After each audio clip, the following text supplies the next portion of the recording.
in your business, you're essentially the product. People are unbelievably critical of you and everybody in the media, no matter what you do. You're going to have people screaming at you all the time. Obviously, anybody running a business with any sort of product, you're going to have customer outcry and so forth.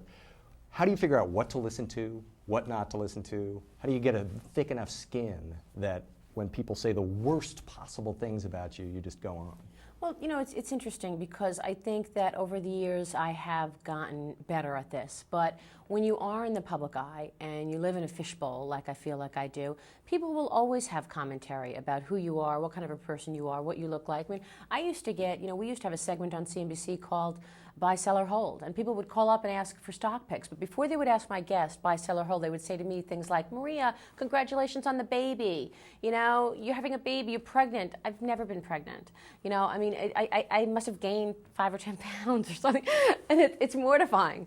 But, you know, that was sort of hurtful. I know it wasn't coming from a bad place. It wasn't intentional. But, you know, some people will say to me, you know what, you look better in person, you know, or, oh my God, you look so tired today. And if you weren't on TV and sort of out there, you would never say that to a person. I would never say to you, hey, you know, you look exhausted today. But people just feel like because they wake up with you, they go to sleep with you, you're on their TV, you're in their living room, that they're your buddies and they can say whatever you want.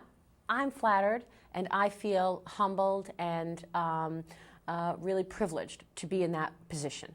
But I also know that, as my mom says, you have to have alligator skin. You can't believe the good stuff, and you certainly can't believe the bad stuff. And that's what I've come to accept. So when I see someone says something nice about me in a magazine or anywhere, I probably won't read it because I don't want to get to a place where I'm believing my own press releases.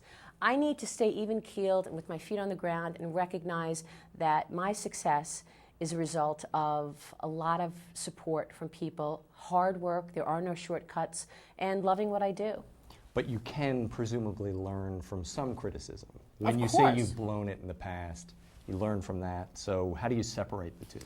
Well, I think that you have to read into what someone is saying or writing and ask yourself some real truths. You know, does this hold truth? Is this right? You know, does he have a point? And I think it's important to do that regularly, to assess how you are living your life. One of the laws in the book is integrity. And I think at the end of the day, you know, we all know what the right thing to do is when we're faced with a dilemma. And, you know, people want to be around integrity. They want to associate themselves with integrity.